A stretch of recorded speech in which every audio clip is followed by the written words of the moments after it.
The time taken by the senators to ask questions to that witness shall not be put as part of the 4 hours that has been given to you. And therefore, when the witness is responding to queries or questions from the honorable senators, time will be frozen so that you have your maximum 4 hours to put across your case.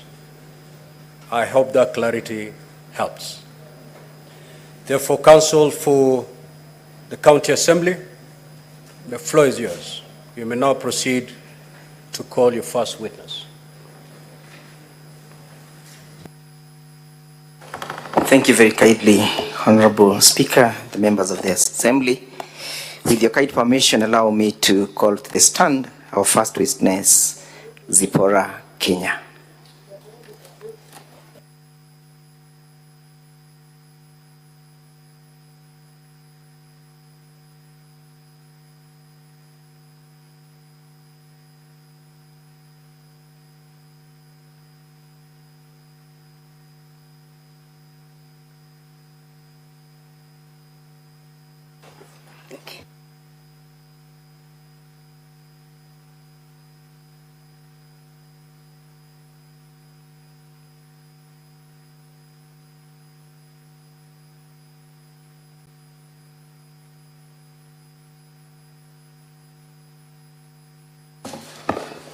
Would you kindly introduce yourself to the House?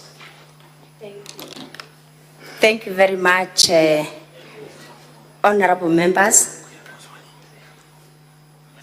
Sorry, you'll have to take oath. Sorry.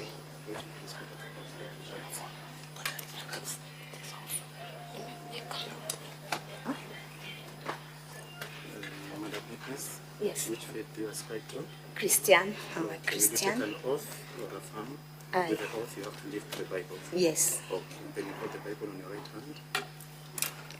And you will put your hand on the Constitution. So, would you want it in Kiswahili or in English? English. Yes. So you will insert your name, you say, yeah, I, then your name, then you read the full text. Thank you. I, Honorable Zipporah Kenya, do solemnly swear that the evidence that I shall give before the Senate in respect of the matters before the Senate shall be the truth, the whole truth, and nothing but the truth. So help me God. Thank you. Would you then go ahead to introduce yourself to the Senate? Thank you very much. Honorable members, I am Zipporah Kenya, a member of the County Assembly of Meru, specially elected by the UDA party.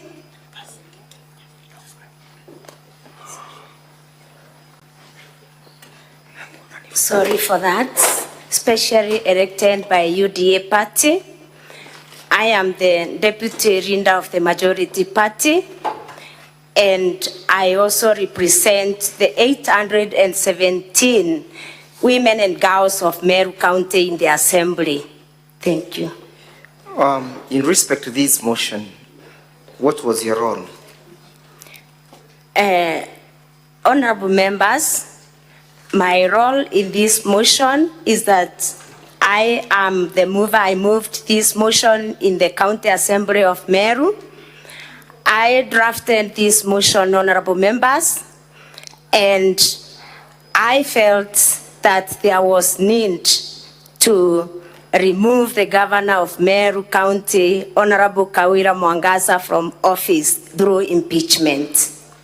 In the processes and in your decision to move this motion, were you actuated by malice, ill will, vendetta, or any other motivation as against the governor? Honorable members, in an attempt to move this motion, I have championed for good governance in Meru County since I joined the County Assembly. I have championed for accountability in Meru County since I joined the county assembly, and also respect for rule of law. I was guided, honorable members, by the need for the people of Meru to get services and to get the right services, and that's the reason why I moved this motion in the county assembly of Meru. That statement you have just made before the House, is it the general perception and view of the entire House, or that is a view of Zipporah Kenya? Once I introduced this motion to the members of the county assembly, honorable members, my motion was supported by 49 members of the county assembly out of the 69 members as per the law. And I believe the members agreed with me that there is need to move this motion in the county assembly of Meru, honorable members. Was there any type of inducement from any other quarters that perhaps may have triggered you to move this motion? Absolutely none. Just before we broke for lunch, there was a video that was played before the Senate. We asked that the same be played so we can comment on it. But before the video was played, was there public participation that was carried out? Yes, honorable members, after I read a notice of motion on that 1st of July, last month, honorable members, there was a public participation that was done on 5th of August in the 45 wards of Meru County. And the public participation was very successful, honorable members, and it was both qualitative and quantitative. When you speak about qualitative and quantitative, what do you mean? The public participation, the public participation was successful, and it was qualitative because the residents of Meru County were given an opportunity to give their views both through written memorandums. They gave their views through attending the public participation in the gazetted venues, honorable members. And again, they were also given an opportunity even to send their views through electronic media, honorable members. In the analysis of the public participation, in terms of percentage, how many were in support of the impeachment and how many were... Sorry, Council for the County Assembly. Honorable members, kindly be seated and be silent. The County Assembly is presenting its case. Let's hear the witness in total silence. Proceed, Council. I put a question to you, whether you did an analysis of how many members of the public were in support of the impeachment and how many were against the same. Thank you. Honorable Speaker and honorable members, about 85% of the public participants presented oral and written memorandums in support of the motion to impeach the governor. That means 15% of the participants are the ones who opposed the motion to impeach the governor of Meru. Is that evidence before the Senate? And if yes, kindly answer the same. The evidence is here before the Senate, and it is in our documents, volume 5, public participation documents, volume 5. That's the big volume, yes? Yes. Kindly point out the page. Page 14. Page 14.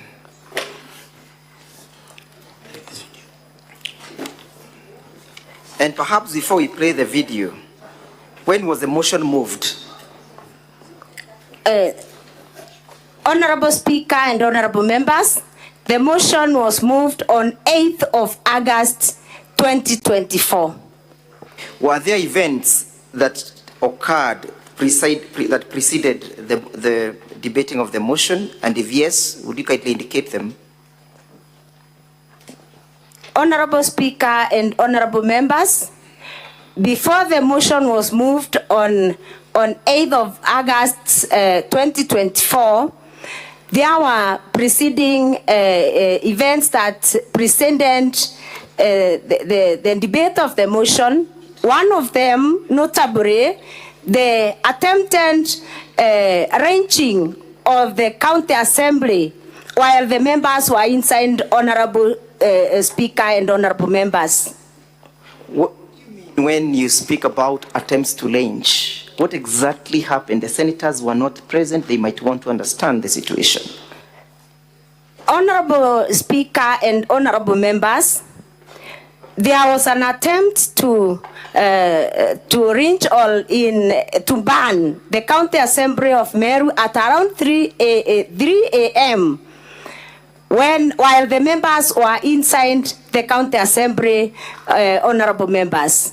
How was that situation arrested and who arrested it? Honorable Speaker and honorable members, that situation was arrested by mainly our sergeants, and also because there was a lot of security personnel that was deployed during the night and even the previous night around the assembly. The security personnel also assisted much in putting out the fire. Say that then the fire was lit? Is that what you're saying? Yes, the fire was lit. Actually, it was a petrol bomb. It was a petrol bomb that was thrown on the roof of the county assembly from the Meru Rockouts. It was the Meru Rockouts borders the county assembly, and somebody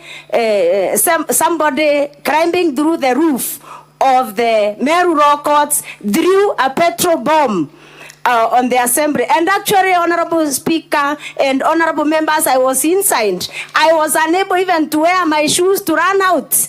I ran out barefoot. Wow. That night because the roof started burning and we couldn't see the fire. We couldn't see the fire from inside. Okay, that's okay. What were you doing at the county assembly at 3 a.m.? Honorable Speaker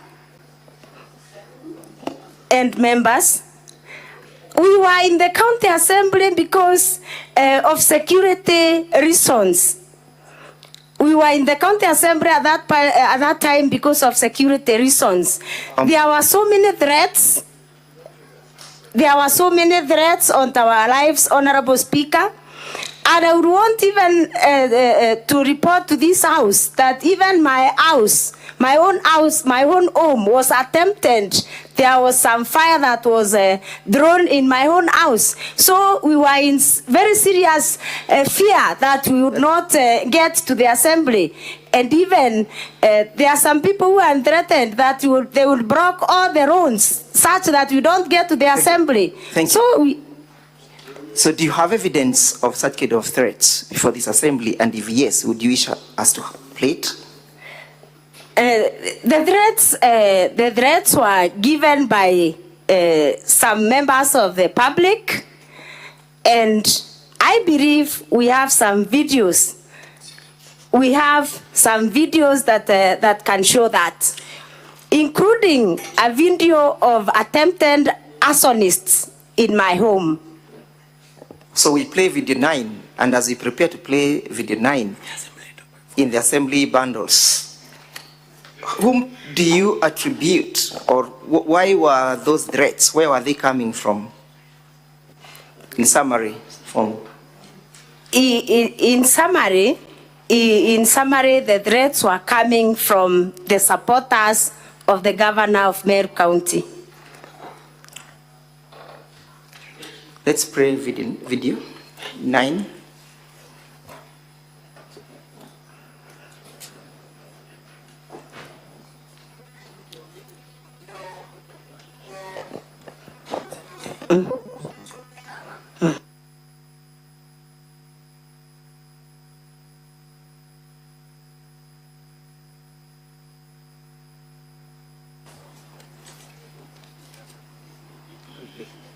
Yes, we can play it.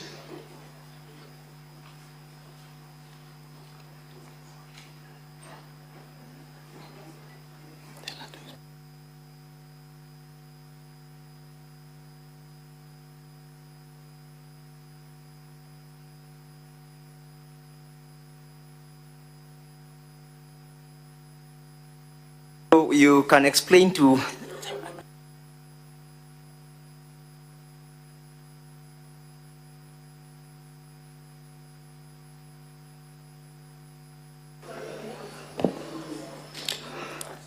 Thank you.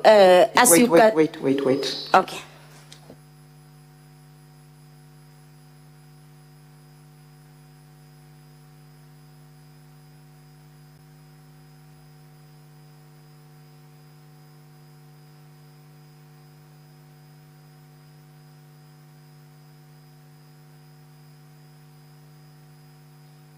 As we watch, you can be explaining what is happening to save on time. Briefly. What is happening there is somebody has just come and poured some petrol across the fence from the neighbor, and then the person drew fire through the neighbor, and then the watchman who was awake realizes that there is some fire. He tells me if he had something was thrown there, and then he had some noise. He goes to check, and that is when he finds fire. And it is the watchman now who has gone to call the other workers, and they are coming to put off the fire. Where was that fire, briefly? It was. It is just next to the cow shed. Whose cow shed? My cow shed. Is that then your compound? It is my compound. Was that done during the subsistence of the motion or before the motion? On the eve. On the eve of the motion? Yes. That's why, therefore, you're saying that you feared for your lives? I would want to clarify to this Senate, Honorable Speaker, I would want to clarify to this Senate that I untabled another motion before this one, and a motion that was stopped by the court. And the night that I was to move the motion is when that fire was that attempt was made. So in the next motion that I tabled, sorry, Honorable Chair. So during the next motion is when we decided now to sleep in the county assembly because our security was not guaranteed. Thank you. Were there members of public who publicly exhibited conduct of posting the county assembly to threats? Yes. Do you have evidence before this assembly? Yes. Would you want us to play video number 7 of a transcribed public participation video? Yes. Please have it played.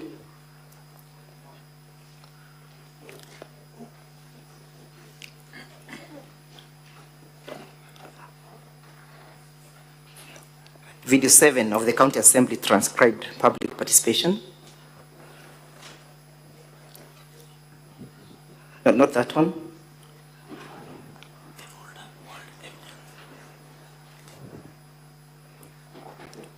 The folder called Evidence of Public Participation.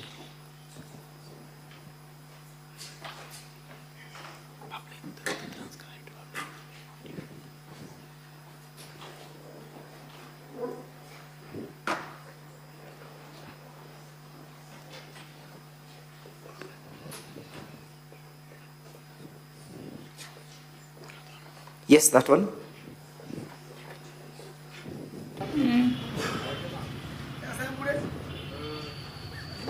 Kuwachoma huku leo kabisa. Ya kirende ya kwake. Tunatoa voice dia na ground ine. Wewe timao ile ndikirio gwete. Ya motomere babu ya bana ni geni ne ke kuru. Ototo no kuga na arua. Na arua ni kuchoma. Sasa nataka kwa chini. Ole msiye betekererie ili kuendeleza maoni jai. Kuta maoni to kwenda kukuru kabisa. Hakuna maoni tunataka huku. Sawa. Na hivi Would you explain? Sorry. Would you explain to the Senate who that is and what was happening and when it was happening? That is an employee of the county government of Meru, working in the office of the governor, and he is threatening the members of the public not to participate in the public participation, and he is saying the whole of Bore sub-county, there will be no public participation because they don't want any public participation carried out by the County Assembly of Meru. And he is threatening that they are going to kuchoma. Kuchoma in Kiswahili, I believe everybody, honorable speaker and every honorable members understand. He is saying tutachoma na tutachoma. Do you know his name? He is Martin. He's called Gachege. I really don't know his official names, but his name is Gachege. Were those threats actualized? Those threats actually were actualized by trying to kuchoma the county assembly. Thank you. Were there people who were arrested, and if yes, were they charged? Yes.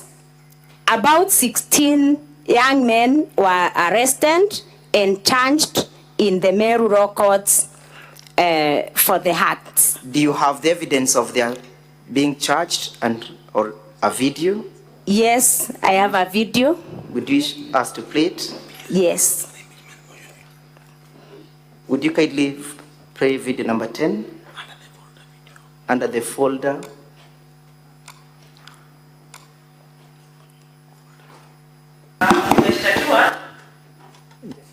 In support of the impeachment motion.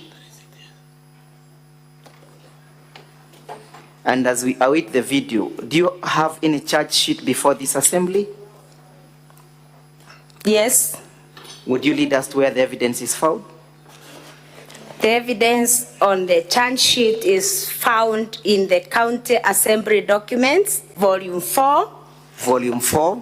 Page 571. Page 571. Yes. Briefly, would you read out the particulars? And if, as you do so, what is that video about? You speak to the video and speak to the charge. The video is about the young men who are arraigned in Meru courts for the attempted arson on the night of the motion on the County Assembly of Meru. Thank you. Would you kindly then read out the particulars of the charge? The particulars of the charge is the preparation, the charge itself is preparation to commit a felony, contrary to section 308 of the Penal Code. On the 8th day of August 2024, at Meru County Assembly area in Imment North Sub-County, within Meru County, jointly and with your articles for use in the course of connection of burning the premises of the County Assembly, 3 bottles of petrol, 4 motor vehicle tires, and 5 stones found in a motor vehicle make Sienta registration number KDB 704A light blue in color. And the date of arrest is 8/8/2024, and the suspects were in custody by the time of the preparation of this charge sheet on 8th of August 2024. Witness, you recall before we broke for break, there was a video that was played by the governor? Yes? Yes, yes. And the video, I want you to speak to the said video number 18, VKM 18. Can be played.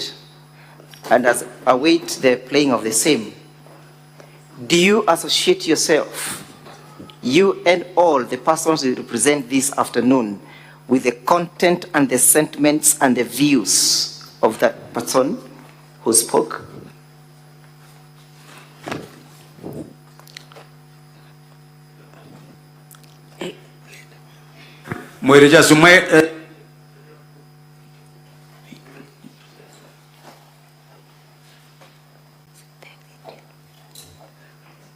The one that was played just before we broke.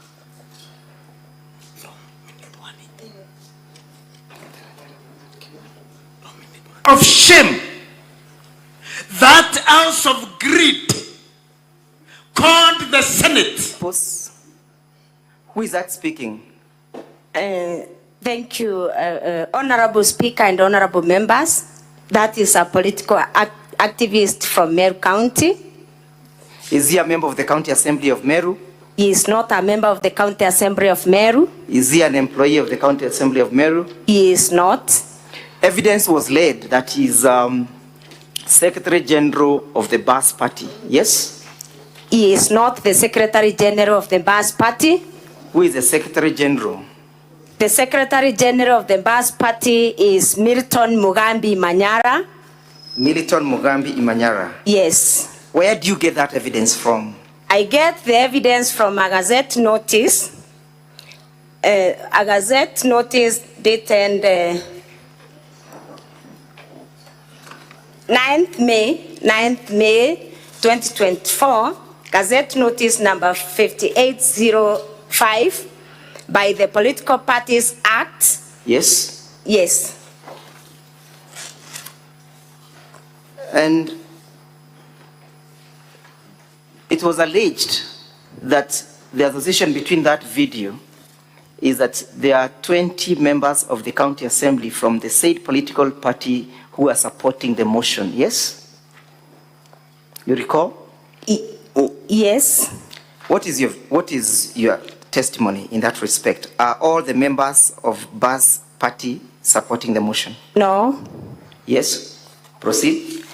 Only 3 of them did not support the motion. Actually, they voted against the motion. Were they removed from the committees? No. And what is the association of Mr. Mugambi, the Secretary General of the Bas Party, with the governor, the current association?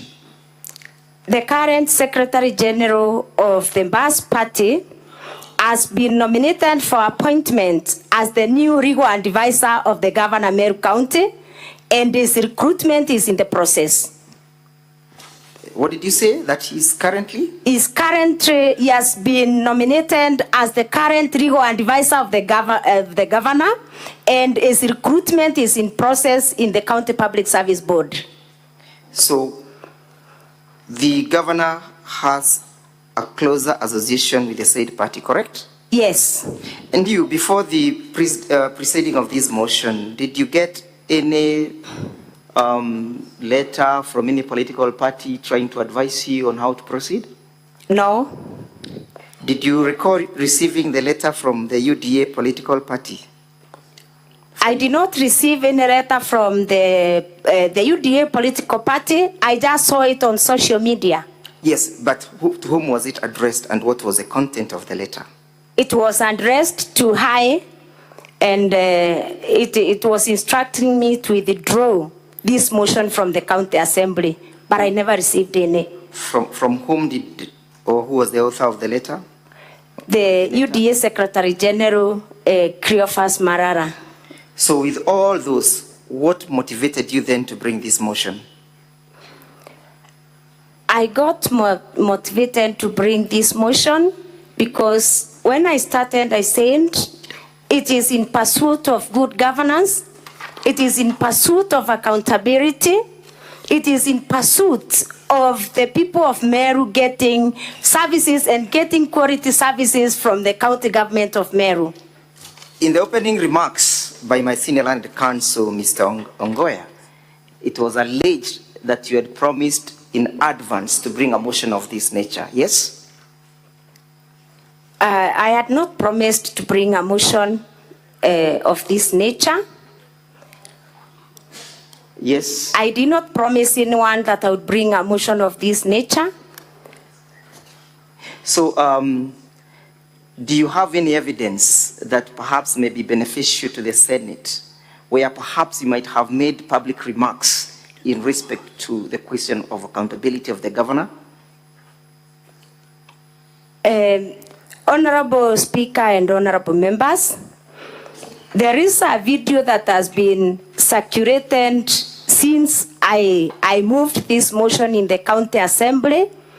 It has been circulated in Baita TV several times, and I am very sure that that video is an abstract of what I said. I have a full video of what I talked about during that media interview. Do you wish us to have the same played? Yes, I would wish that the video I would wish the extract is played. Then my video is played to ascertain that the extract was meant to mislead the people of Meru, mislead the people of Kenya, and also to mislead this house. Thank you. Would you kindly then have video number 1, VKM 1, in the governor's folder played?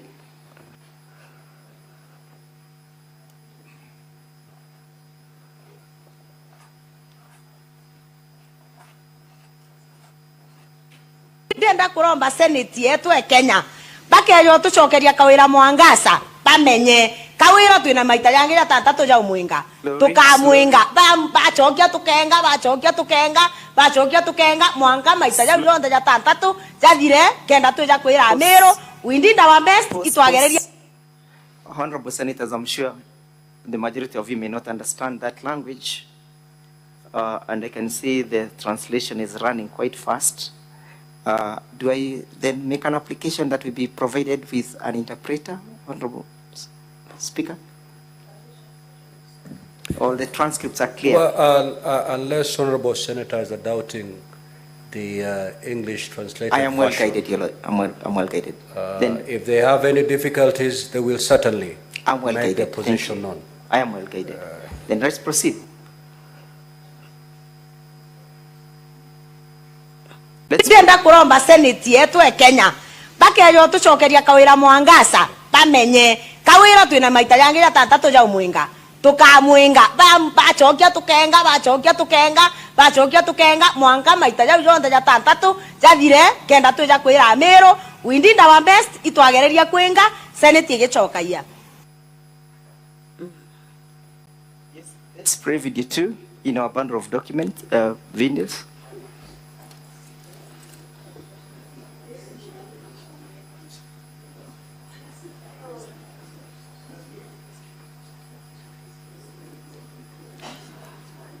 But as we play, what was the context of that video? Thank you, Honorable Speaker and Honorable Senators. That video is just a small extract of the media interview that I done that day. And fortunately or unfortunately, I done that media interview when another impeachment was being considered in this house. And it happened that, Honorable Speaker and Honorable Members, that in a range where I lastly taught as a teacher, there was a problem. Some 20 cows and I don't know whether it is dying. The village and lost around 20 cows, and they were feeling that they needed services, that is vaccination services from the county government of Meru. And those are the issues, Honorable Speaker and Honorable Senators, that made me to do that media interview, asking the county government of Meru to give the people of Meru services and quality services. When was this? That was around the time that the other impeachment was was in this house. There was an outbreak of a disease in that area. Do you have the full text of that video? Yes. Would you wish to have it played? I would wish to have it played. In our bundle of document, video number 2, the county assembly, Now, Council, before you play that video, we have one of our senators, Senator Christola Sige, who is visually impaired, and she may not be able to see the English rendered translation. In this case, we may need a translator who will be able to translate and explain by word so that the Honorable Senator can be comfortable with the translation. So can we have a translator coming in, please? I am well guided. Then we can be proceeding perhaps with a bit of the evidence as we await the translator. Sure, proceed. Most obliged. Let's go now to the averments and your claims in the notice of motion. And we begin by looking at issue number 1, illegally revoking the appointment of CPA Virginia Kawira. Yes? Yes. That is one of the grounds that you want to move the Senate to impeach the governor on, correct? Yes. How was this illegal? Why should the governor be held accountable for this? Thank you, Honorable Speaker and Honorable Senators. My first ground on gross violation of the Constitution and other laws, I have accused the governor of illegally revoking the appointment. I beg your pardon. I think, Mr. Speaker, the translator has come. Perhaps then we can go and deal with the first issues that we can have. Very well. You may proceed to play the video. Okay. Video number 2 in our bundle of videos, the County Assembly.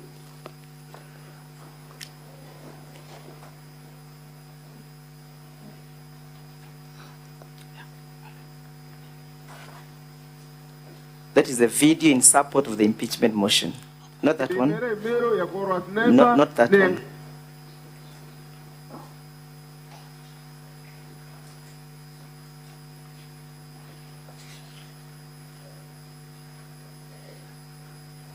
The folder appearing as videos in support of the impeachment motion.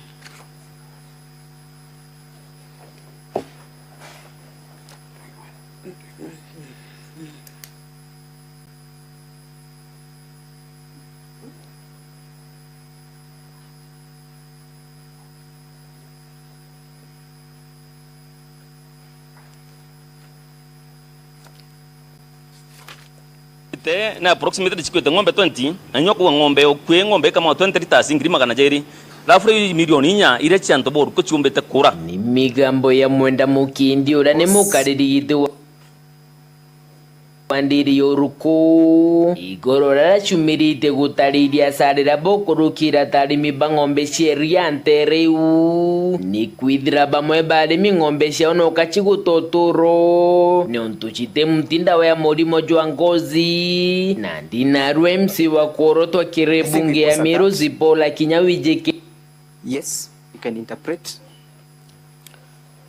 Thank you very much, Honorable Speaker and Honorable members. My name is Muthenge Mpara from KBC, Mwago FM. We came here as translators, and I'm with Dan here, my friend.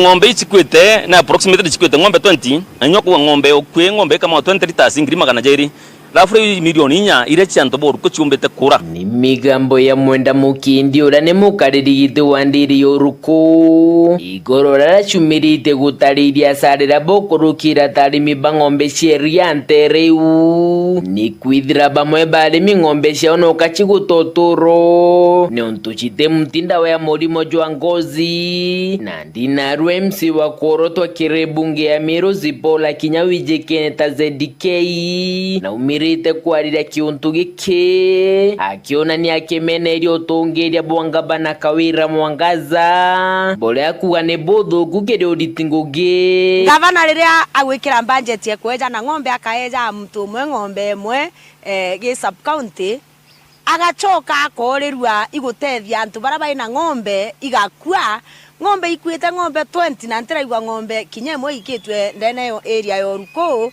ndenda kuuga thirikari ikietu mitukuga thirikari witigwa nombi na ikietu mitukwira wananchi ba Meru na antu ba Kenya in general Kawira Mwangaza na aremi ngugi no ntutumba kuikira budget ya kuraira mtu mwenyo ng'ombe ndene ya sub county ka ntura uchoka urekeria ng'ombe 20 cia baraba ina cio batikwenda kwewa ikwa utikweja na services cia extension Nkorokize ndike inaugite kirirwa ngiruro rimi bwandithia gabana Mwangaza aditiria litinguge barabara kwa bisine aleta bangi babero barabate na kadhalika kulita nguge Kawira Mwangaza gutonyo bisine alitira director uria we inguge ya kumenyera nguge ugwitwa David Mugambi a PhD onda amurito ofisi neu amuikia kaguru Mugambi utenguge alita kaguru no tutengugire kaguru ajukia muthaka utiqualified na grapevine na oni kuga ikase ni omurega baichu amunenkera ngugi ya director livestock na veterinary services ngugire anene bakumba kulita ndene ofisi eu ikorita mbecha bakiuga bakuthithia manto no tujo bathithitie Moses Bayeno ura ne mukarigitwa.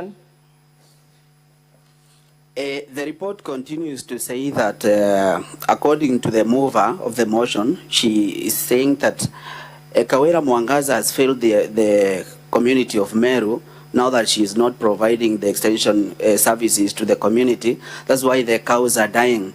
She says even buying cows to the people around in the villages, it doesn't make sense because she cannot go ahead and vaccinate the ones that are dying. So it doesn't make any sense according to her. Yeah. It was an issue about the doctors. Yeah, and veterinaries and the she also answered that. Yes, what is your issue, Senator Christolesig?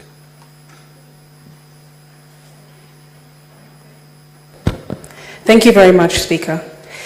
I would have hoped, Speaker, that because the Meru County Assembly have brought us here for a third time, they would know that there is a senator with a visual impairment here. And what, Speaker, I am witnessing happening is a paraphrasing of the video and not a direct translation. The video has gone on for almost 2 minutes and the translator has paraphrased for about 15 or 20 seconds, which means that it's not a direct translation, but a paraphrasing. And that, to me, is unacceptable, Chair. Everyone else can see every single word, and I feel that the translator should do a better job. Otherwise, we can bring somebody else who can translate verbatim. Thank you, Speaker. So, Counsel for the County Assembly.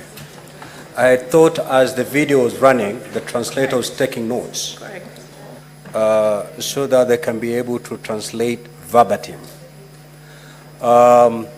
We are going to replay that video, one sentence at a time, so that it becomes a true rendition of what has been said in that vernacular.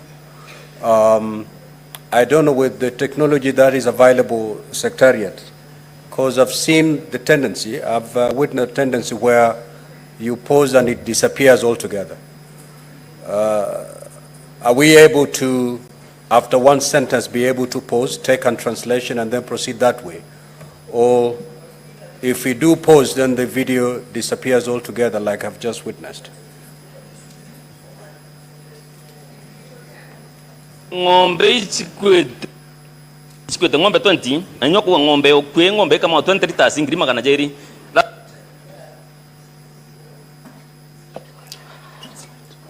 The translation for that,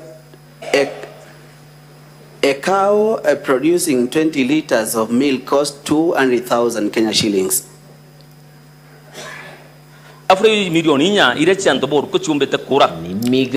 Which translates closely to 4 million that Meru farmers are losing. Gambo ya mwenda mukindi urane mukariri wandiri yoruko. Those ones are from chairman of Oruko Dairy, who has explained the laws that the dairy farmers have incurred and also and the grievances. Igorora chumirite gutariria sarira bokorukira tarimi bangombe sheria ntereu ni kwidra bamwe barimi ngo.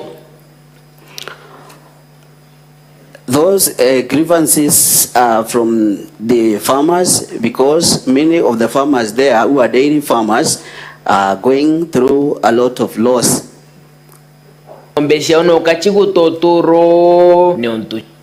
Their cows are losing lives every day.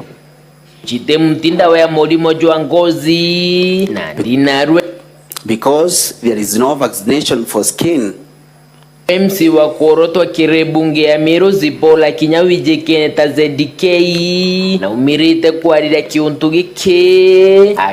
Now the nominated MCA ZK Kenywa has come out to talk about the issue. Kiona ni akemene ilio tongeria Mwangaza na Kawira Mwangaza. Bole ya kuwa she has come out to discredit the governance of Meru Governor Faith Kawira Mwangaza. She has been saying it is banned for the service of Meru.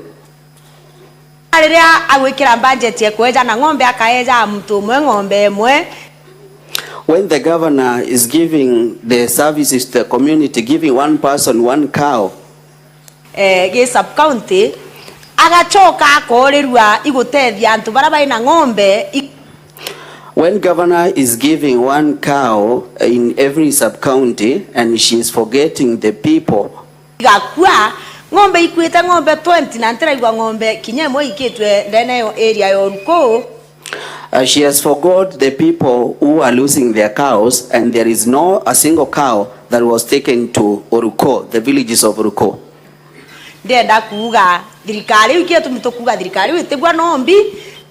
That's why I'm here to say that that government cannot feed even a day. In general, Kawira Mwangaza na Remingugi. And that's why we are telling the people of Meru and the people of Kenya that Governor Kawira Mwangaza cannot work, cannot deliver. Tumba kuikira budget ya kuraira mtu mwenyo ng'ombe ndene ya sub-county kantura uchoka ulekeria ng'ombe. You cannot be having a budget of buying one cow for one person and then mirongo iri cia baraba inacio batikwenda kuewa ikwa utikweja na service extension. And then you leave the 20 cows for the people who are not given the cows to die.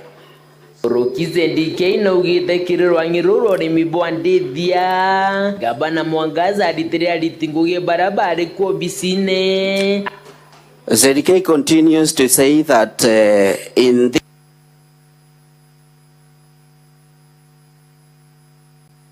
was working there.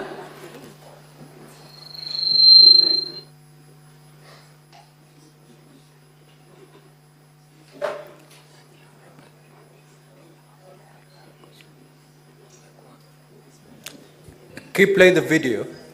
Aleta bangi babero barabate na kadhalika kulita nguge. Kawira Mwangaza gutonyo obisine alitira director uria we nguge ya kumenyera nguge. She has that Governor Mwangaza, after making transfers, she brought in some other people who are not competent to that job.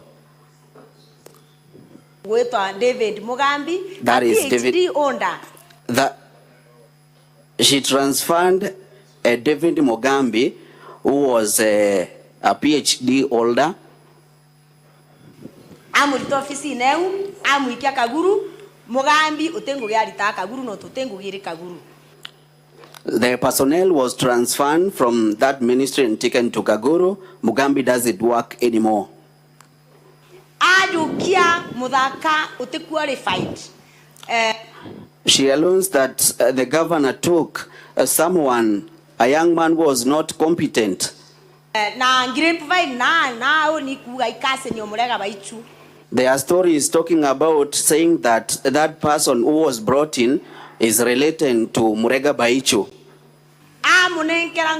Director livestock na veterinary services. And then this person was given the work of livestock and veterinary services.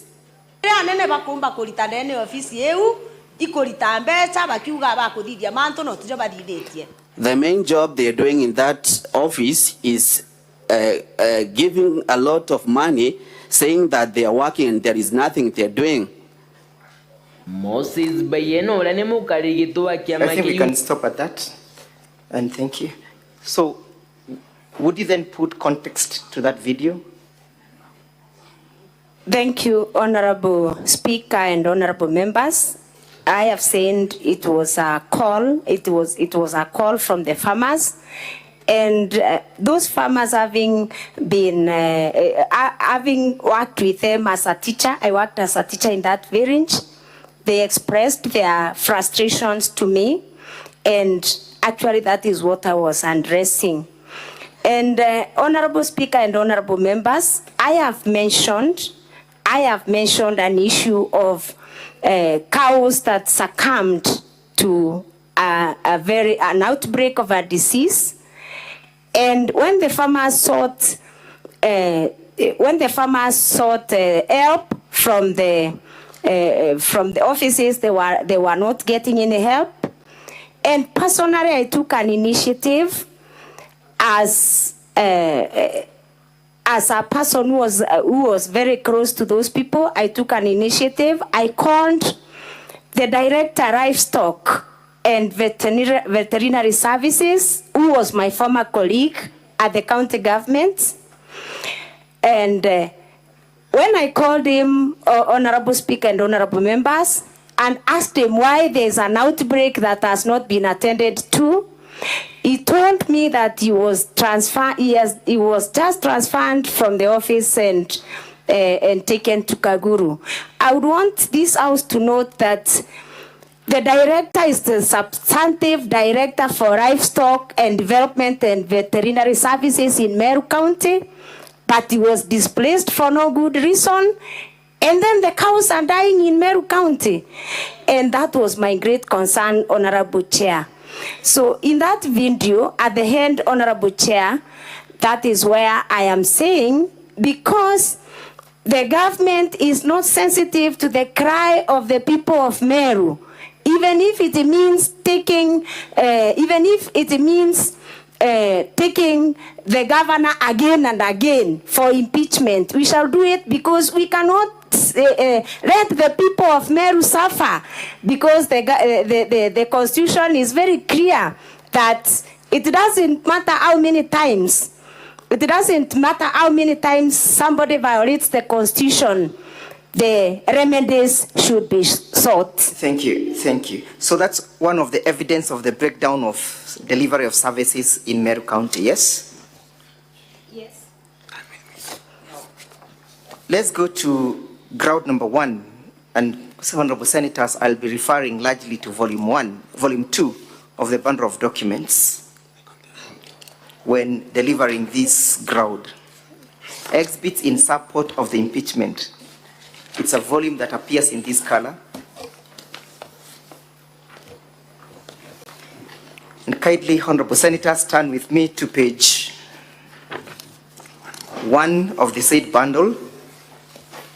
You have alleged and you want the governor to be removed from office for illegally revoking the appointment of Virginia Kawira, yes? Yes. Who was Virginia Kawira? Virginia Kawira is the current Secretary stroke CEO of the Public Service Board, Meru County. Why are you saying that there was an illegal revocation? The Governor of Meru, through a letter dated 8th March 2024. Honorable Senator, the letter appears at page 1 of that volume. Yes? Proceed. The Governor of Meru County, through a letter dated 8th March 2024, wrote to the Secretary Public Service Board revoking. The reference is revocation of your appointment as the Secretary stroke CEO, Meru County Public Service Board. So, why are you calling it illegal revocation? Was the right procedure followed in the revocation of the appointment? I'm calling it an illegal revocation because the appointment of the CEO of the Public Service Board can only be revoked or can only be revoked with a vote of not less than 75% of all the members of the County Assembly of Meru. Was this process subjected to the County Assembly? No. Honorable Senators, kindly again refer with me to volume 3. It's a green bundle that appears like this. And you turn with me to page 51. It's a bundle that contains the laws applicable. In this case, honorable members will be relying on section 58, subsection 5. That is page 51 of this bundle, volume 3. Yes, what does that provision say? Provision number 5 for the County Government of the County Government Act says the members of the board may be removed from office A on grounds set out for the removal of members of a constitutional commission under the Article 251(1) of the Constitution, and B, by a vote of not less than 75% of all the members of the County Assembly. Is that therefore the violation that the County Assembly is aggrieved of?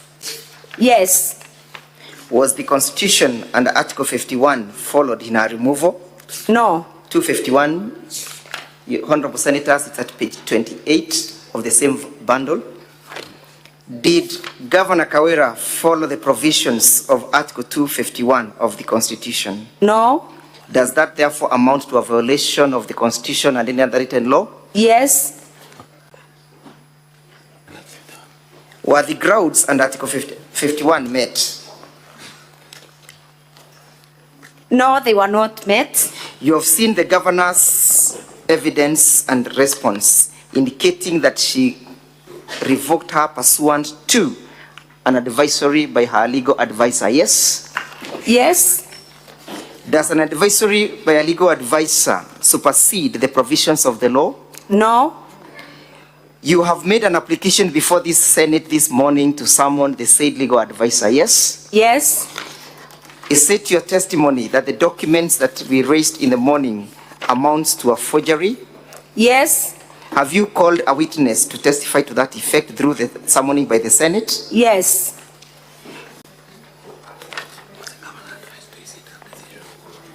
Did the County Assembly take any action in that respect?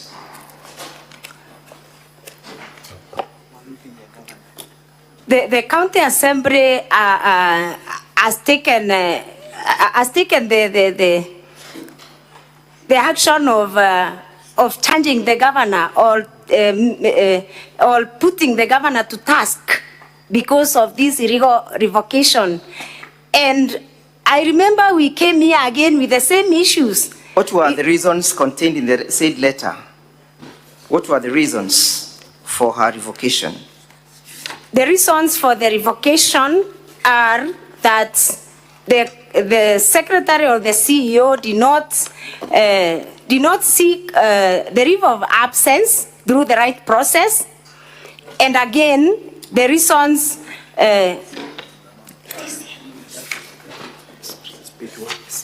Yes, you're referring to page 1 of the said volume?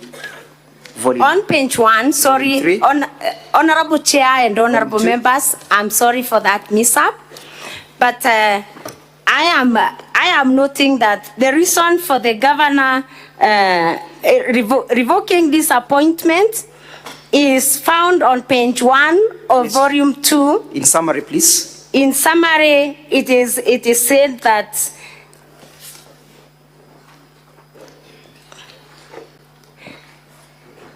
the officer did not, I can read, let me read, Honorable Speaker and Honorable Senators, for. Please do. Let me read Briefly, just the letter, the second paragraph, page 1 of volume 2. It has now been brought to my attention that apparently you did not relinquish your position in the county public service before assuming this role in your appointments. The County Government Act expressly disqualifies state officers and public officers from the positions created under Section 58(1) of the Act. Being a public officer, you are thus disqualified from the position of the Secretary to the board. Were there other subsequent advisories from any other constitutional organ in that respect?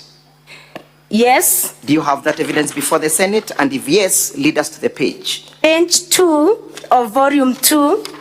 Page 2 of the same volume 2. Would you kindly identify that letter? The advisory on revocation of the appointment for Ms. Virginia Kawira Mireti. From whom is it? It is from the chairman of the Meru County Public Service Board. Who is the recipient or the addressee of that letter? Our Excellency Honorable Bishop Kawira Mwangaza, the Governor, Meru County. When is it dated? It is dated 12 March 2024. What is the advisory in conclusion? In conclusion, it's on page 3 of volume 2, the last paragraph. In conclusion, it is the board's considered opinion that your letter dated 8 March 2024 to Ms. Virginia Kawira Mireti revoking her appointment as the Secretary/CEO of the Meru County Public Service Board is not legally binding, as the officer is duly appointed as per the existing laws. Thank you. Did the governor respond to that letter?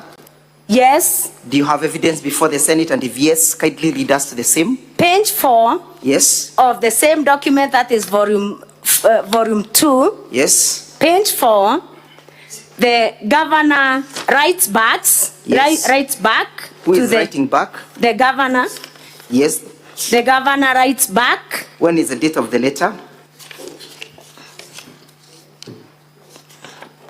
12 March 2024. And who is Julius Kianga Mitu?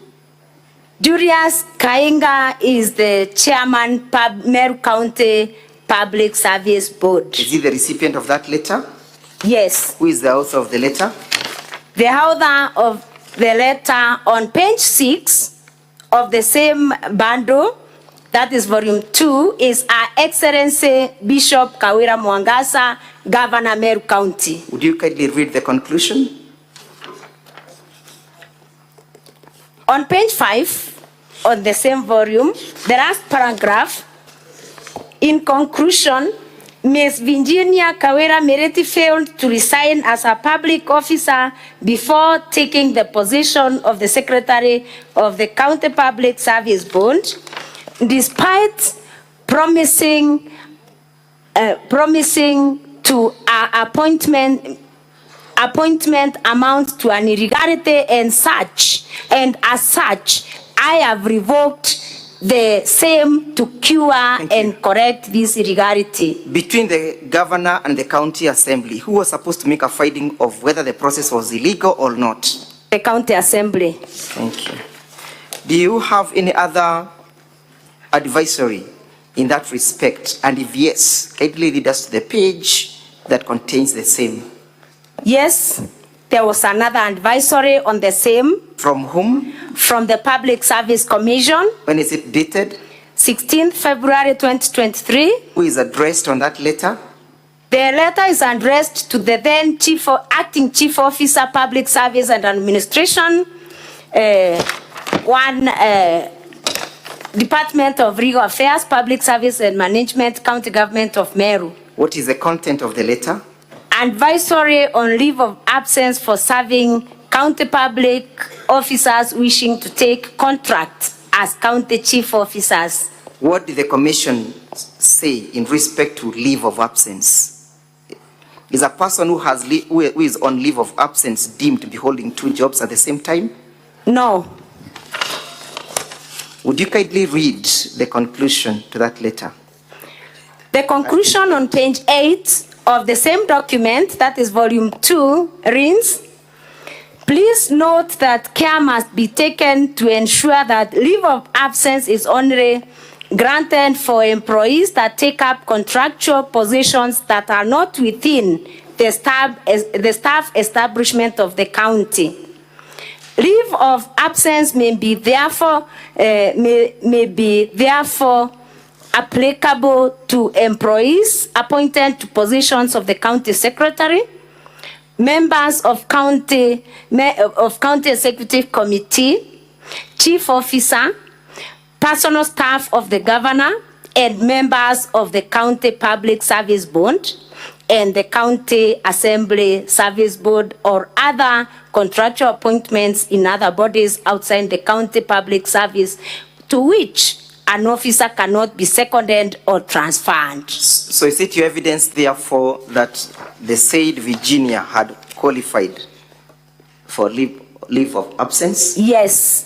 And what circumstances is she holding the current position? Is she permanent and pensionable, or she's on contractual basis?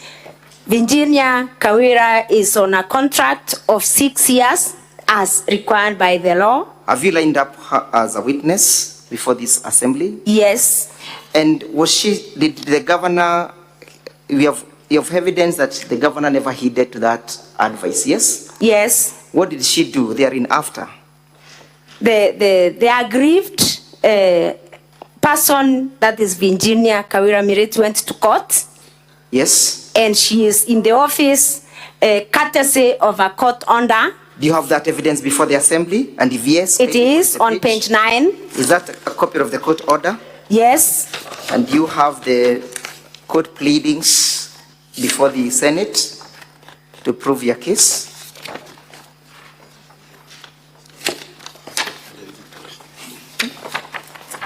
Yes? Yes. And you wish to tender them as evidence before this assembly? Yes. In summary, in respect to that particular ground, was the revocation lawful? It wasn't. Did it violate the Constitution? It violated the Constitution. Did it violate Section 58, subsection 4 and 5 and Section 59A of the County Government Act? Yes. Did it violate Article 251 of the Constitution? Yes. Is that a ground under Article 181 and Section 33 of the removal of a governor? Yes. Thank you. Let's go to the next point.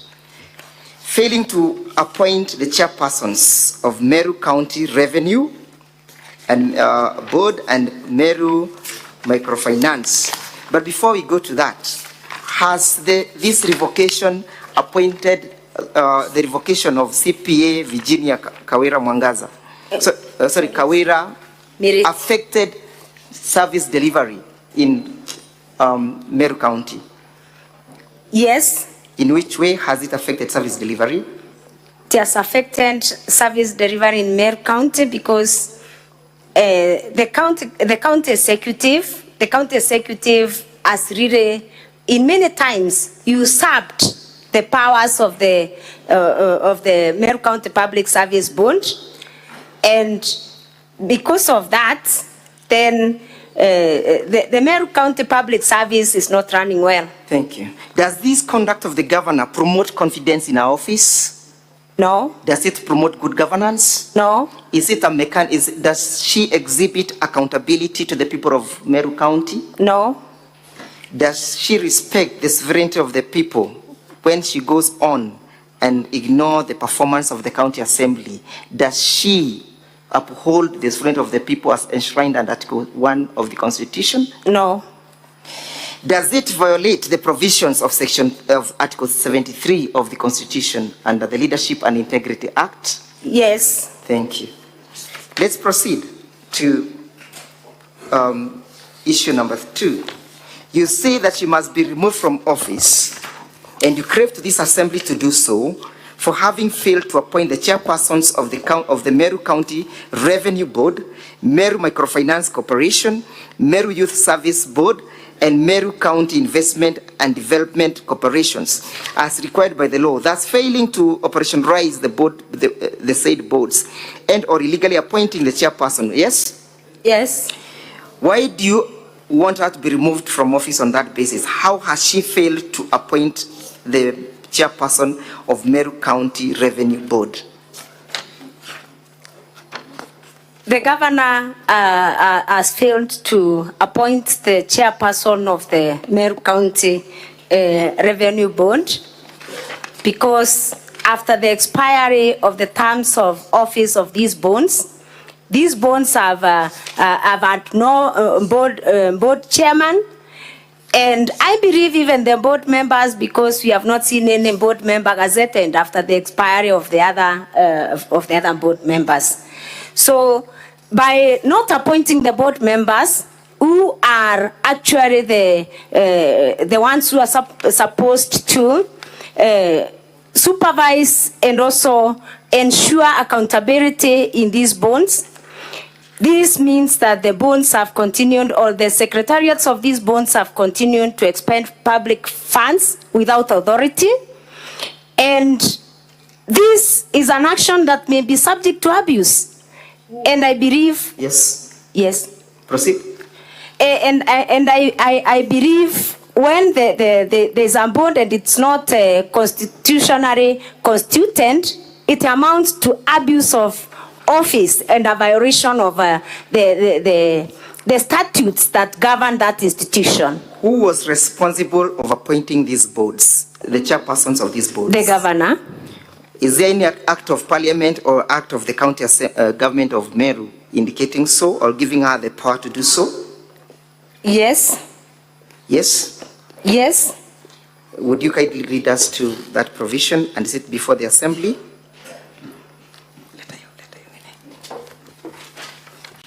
Yes? Just a moment.